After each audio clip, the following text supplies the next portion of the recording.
Ada sebuah kisah cinta yang begitu indah dan penuh makna. Cinta ini terjalin antara dua insan yang memiliki kedudukan istimewa di sisi Allah Subhanahu wa Ta'ala.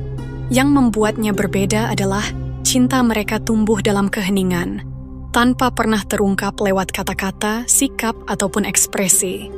Begitu tersembunyi dan terjaganya rasa ini, hingga bahkan setan pun tak mampu mengetahuinya. Mereka menjaga kesucian cinta itu dengan penuh ketulusan, sampai akhirnya Allah Subhanahu wa Ta'ala yang menghalalkan hubungan mereka.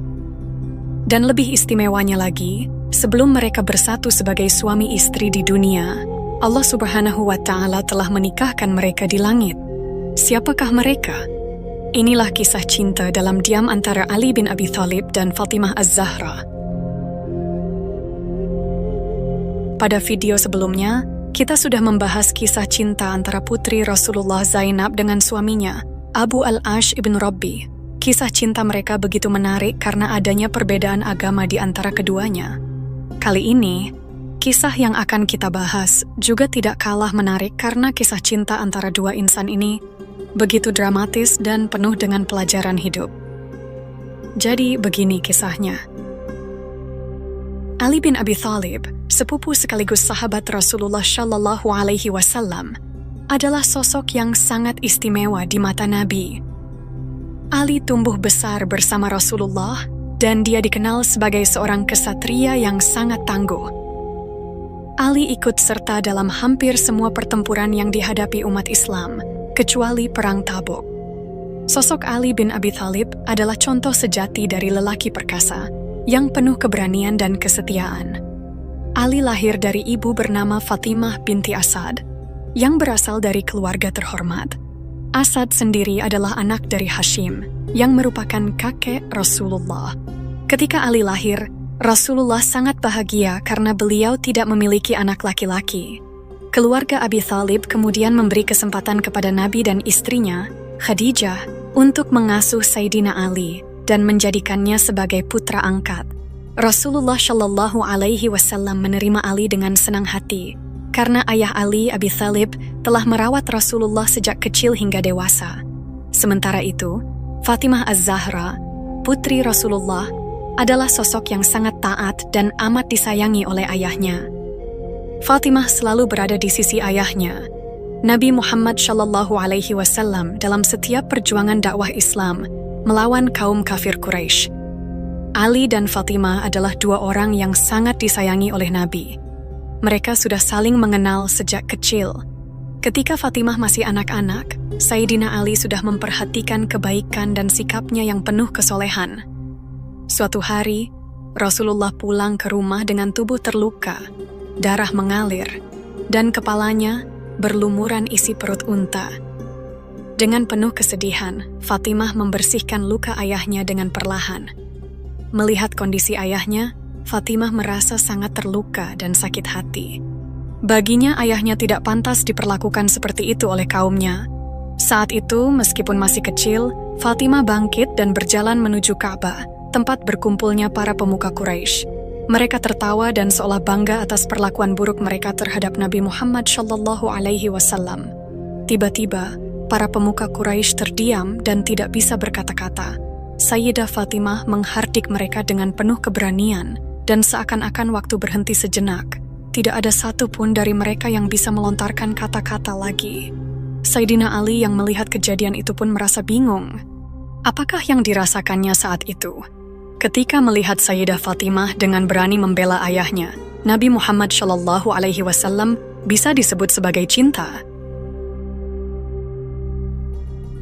Ketika Sayyidina Ali dewasa, ia hidup dalam kemiskinan. Ia tinggal di sebuah gubuk kecil yang sangat sederhana. Di dalamnya tidak ada harta yang berlimpah, hanya ada pedang, baju besi, dan sedikit tepung kasar untuk membuat roti. Kendaraannya pun hanya unta tua yang sudah sangat lemah. Suatu hari, Ali mendengar kabar yang mengejutkan. Ada berita yang mengatakan bahwa Fatimah dilamar oleh orang lain. Yang membuatnya semakin terkejut, orang yang melamar Fatimah bukanlah orang sembarangan.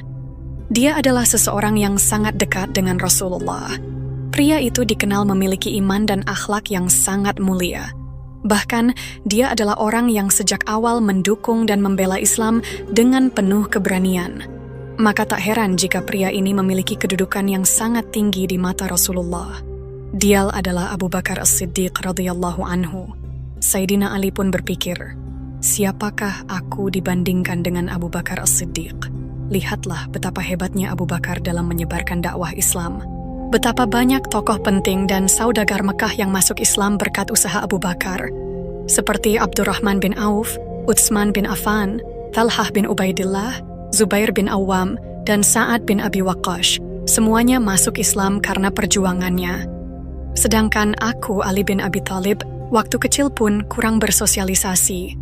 Dan lihatlah lagi, berapa banyak budak muslim dan kaum miskin yang dibebaskan dan dibela oleh Abu Bakar As-Siddiq. Nama-nama seperti Bilal bin Rabah, Khabbab bin Al-Arad, keluarga Yasir, dan Abdullah bin Mas'ud semua dibela oleh Abu Bakar. Sementara aku tidak mampu melakukan hal seperti itu. Dari segi ekonomi, Abu Bakar As-Siddiq adalah seorang saudagar yang sukses. Tentu saja beliau lebih mampu memberikan kebahagiaan untuk Fatimah. Sedangkan aku, Ali bin Abi Thalib, hanya seorang pemuda Arab miskin yang berasal dari keluarga yang juga miskin. Ali pun berpikir, aku lebih mengutamakan Abu Bakar daripada diriku sendiri. Aku lebih mengutamakan kebahagiaan Fatimah daripada cintaku padanya. Namun teman-teman, ternyata Allah Subhanahu wa Ta'ala punya rencana yang berbeda. Lamaran Abu Bakar As-Siddiq ditolak oleh Fatimah dan Nabi Muhammad SAW. Kabar ini membuat semangat Ali kembali tumbuh dan ia semakin mempersiapkan diri. Tetapi teman-teman, cobaan itu belum berakhir begitu saja. Ada seorang pria lain yang juga mencoba melamar Fatimah. Pria ini tidak kalah hebatnya dengan Abu Bakar. Lelaki itu datang menemui Rasulullah untuk melamar Fatimah. Dia adalah seorang pria yang sangat soleh dan gagah perkasa. Sejak memeluk Islam, dia menjadi sosok yang membuat kaum muslimin berani menunjukkan keberanian mereka. Pria ini adalah sosok yang membuat syaitan takut dan musuh-musuh Allah dari kalangan manusia tunduk di hadapannya. Selain itu, dia juga memiliki kedudukan yang sangat tinggi di mata Rasulullah. Dia adalah Umar ibn Khattab radhiyallahu anhu. Umar mungkin lebih belakangan masuk Islam dibandingkan Ali dan Abu Bakar. Namun siapa yang tidak tahu bahwa Umar adalah sosok yang membakar semangat perjuangan kaum muslimin sejak dia masuk Islam. Dialah yang dengan tegas membela Rasulullah dan kaum muslimin ketika mereka direndahkan oleh kaum kafir. Sekali lagi, Ali berusaha untuk ikhlas dan rela jika Fatimah dipersunting oleh Umar bin Khattab. Namun, Ali semakin bingung ketika ternyata lamaran Umar juga ditolak oleh Fatimah dan Rasulullah. Tidak berhenti sampai di situ, sahabat Nabi yang kaya raya, Abdurrahman bin Auf, datang menemui Rasulullah dengan niat melamar Fatimah. Abdurrahman membawa 100 ekor unta Mesir bermata biru dan uang sebanyak 10.000 dinar, yang jika dihitung totalnya mungkin sekitar 60 miliar rupiah. Namun sekali lagi, Fatimah dan Rasulullah menolak lamaran Abdurrahman bin Auf. Kekhawatiran Ali ternyata belum berakhir, karena setelah itu, sahabat lainnya, Utsman bin Affan, juga memberanikan diri untuk melamar Fatimah dengan mahar yang tak kalah besar, sama seperti yang dibawa oleh Abdurrahman bin Auf. Ali menyadari bahwa kedudukannya lebih rendah dibandingkan Abdurrahman bin Auf, karena Abdurrahman telah lama dikenal sebagai sosok kaya dan berjaya, sementara Ali hanyalah seorang pemuda yang hidup dalam kesederhanaan. Namun yang mengejutkan, lamaran Utsman bin Affan yang juga datang dengan mahar besar ternyata juga ditolak oleh Fatimah dan Rasulullah. Kini, ada 4 sahabat yang telah berani melamar Fatimah, tapi semuanya ditolak oleh Fatimah dan Rasulullah. Suatu hari, ketika Ali sedang bersama sahabat-sahabat Ansor, salah seorang dari mereka berkata, "Wahai sahabatku Ali, kenapa kamu tidak mencoba melamar Fatimah? Aku merasa kamu adalah orang yang selama ini ditunggu oleh Nabi." Ali terkejut dan menjawab, "Siapa? Aku?" Sahabatnya pun menjawab dengan tegas, "Iya, kamu, wahai saudaraku." Ali merasa ragu dan berkata, Seperti yang kalian tahu, aku hanya pemuda miskin. Tidak ada yang bisa aku andalkan." Mendengar itu, sahabat-sahabatnya mencoba menguatkan Ali, memberi semangat agar dia tidak ragu lagi. "Tak ada salahnya jika engkau mencoba, wahai saudaraku. Kami akan mendukungmu." Ali pun mulai berpikir, mungkin memang tak ada salahnya untuk menyampaikan niatnya kepada Fatimah dan Rasulullah Shallallahu Alaihi Wasallam. Pada suatu hari, Ali akhirnya memutuskan untuk menemui Rasulullah dengan tujuan melamar Fatimah. Ketika Ali berdiri di hadapan Nabi, Rasulullah bertanya, "Wahai putra Abi Thalib, apa yang engkau inginkan?"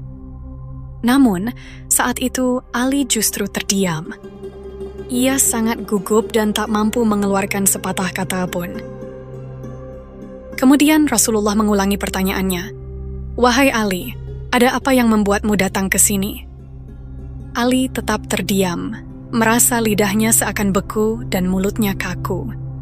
Tak sepatah kata pun keluar dari bibir Ali. Lalu Rasulullah bertanya lagi, "Apakah engkau datang untuk melamar Fatimah?" Dengan suara yang gemetar, akhirnya ia menjawab, "Iya, Rasulullah, aku ingin meminang Fatimah." Setelah itu, Rasulullah pergi menemui Fatimah untuk menanyakan apakah dia bersedia menerima lamaran Ali. Ketika ditanya, Fatimah hanya diam, dan dari diamnya itu, Rasulullah menyimpulkan bahwa itu adalah tanda persetujuan. Rasulullah pun kembali menemui Ali dan berkata, "Wahai Ali, apakah engkau memiliki sesuatu yang bisa dijadikan mahar?" Ali sangat gembira, karena lamarannya ternyata diterima. Ali terkejut dan sangat bersyukur karena Fatimah dan Rasulullah menerima lamarannya. Padahal ia sudah pasrah dan siap jika hari itu lamarannya ditolak. Dengan rendah hati Ali berkata, "Orang tuaku menjadi penebus untukmu, ya Rasulullah. Tak ada yang kusembunyikan darimu. Yang aku miliki hanya seekor unta untuk membantu menyiram tanaman, sebuah pedang dan baju zirah dari besi." Rasulullah Shallallahu Alaihi Wasallam tersenyum dan berkata, "Wahai Ali, tidak mungkin engkau berpisah dengan pedangmu. Karena itu adalah senjatamu untuk membela diri dari musuh-musuh Allah. Dan juga tidak mungkin engkau meninggalkan untamu, karena ia sangat membantumu dalam mengairi tanamanmu. Aku terima mahar berupa baju zirahmu, Ali. Juallah baju zirah itu dan gunakan hasilnya sebagai mahar untuk putriku." Kemudian, Sayyidina Ali menjual baju zirah tersebut seharga 400 dirham. Dan menyerahkan hasil penjualannya kepada Rasulullah Shallallahu Alaihi Wasallam. Nabi pun membagi uang itu menjadi 3 bagian. 1 bagian dari uang tersebut digunakan untuk keperluan rumah tangga, 1 bagian untuk membeli wangi-wangian, dan bagian sisanya diberikan kepada Sayyidina Ali untuk menyediakan jamuan makan bagi para tamu yang hadir di pesta pernikahan.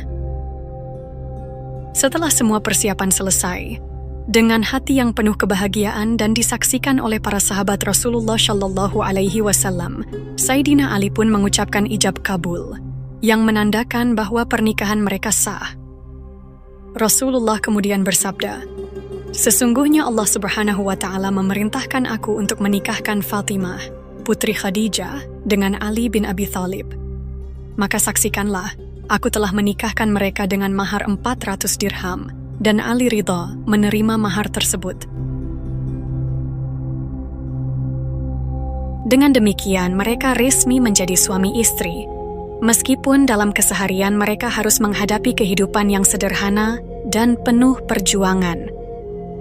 Dikisahkan bahwa Rasulullah Shallallahu Alaihi Wasallam sangat tersentuh dan merasa bangga melihat tangan Fatimah yang kasar akibat bekerja keras menepung gandum untuk membantu suaminya. Malam setelah pernikahan mereka disahkan oleh Allah Subhanahu wa Ta'ala, terjadi sebuah percakapan yang sangat mengharukan. Dalam sebuah riwayat dikisahkan bahwa suatu hari setelah menikah, Fatimah berkata kepada Ali, "Wahai suamiku, maafkan aku. Sebelum menikah denganmu, aku pernah jatuh cinta kepada seorang pemuda dan ingin menikah dengannya." Ali pun bertanya, "Siapakah pemuda itu, wahai istriku? Mengapa kau tidak menikah dengannya?" Fatimah tersenyum dan menjawab, pemuda itu adalah dirimu. Subhanallah, itu adalah pujian yang luar biasa dari seorang istri yang dapat membahagiakan hati suaminya. Mencintai dalam diam, dengan kekuatan hati yang ikhlas dan keyakinan bahwa Allah Subhanahu wa Ta'ala selalu memberikan yang terbaik. Meskipun Ali bin Abi Thalib tidak memiliki kekayaan yang melimpah, namun komitmennya untuk menjalani hidup dengan sepenuh hati sangatlah sempurna, dan Allah Subhanahu wa Ta'ala pun memudahkan jalannya. Inilah contoh cinta dalam diam, cinta yang selalu berlandaskan pada ketaatan, dengan mencintai Allah dan Rasul-Nya sebagai yang utama. Dari kisah cinta mereka, ada beberapa pelajaran yang bisa diambil. Ketika Ali merasa belum siap untuk melangkah lebih jauh dengan Fatimah, ia memilih untuk mencintainya dalam diam. Karena diam itu sendiri bisa menjadi tanda cinta yang tulus kepada seseorang. Dengan diam berarti menjaga kesucian hati dan diri, serta menghormati orang yang kita cintai. Jika cinta diungkapkan terlalu cepat tanpa kesiapan untuk membangun ikatan yang sah, hal itu bisa menjerumuskan kita ke dalam hal-hal yang tidak diinginkan. Biarkan cinta dalam diam menjadi sesuatu yang indah, tersembunyi di dalam hati, dan menjadi rahasia antara kita dan Allah, Sang Penguasa hati. Percayalah, Allah Maha mengetahui hamba-Nya yang menjaga hatinya. Bagi mereka yang menjaga hati, Allah telah menyiapkan hadiah yang luar biasa. Semoga kisah ini memberikan manfaat dan menambah wawasan kita. Jika ada kekurangan atau kesalahan, mohon dimaafkan. Kebenaran berasal dari Allah Subhanahu wa Ta'ala, sementara kekhilafan dan kesalahan adalah dari diri saya sendiri sebagai manusia biasa. Sampai jumpa di kisah-kisah seru dan penuh makna berikutnya. Wassalamualaikum warahmatullahi wabarakatuh.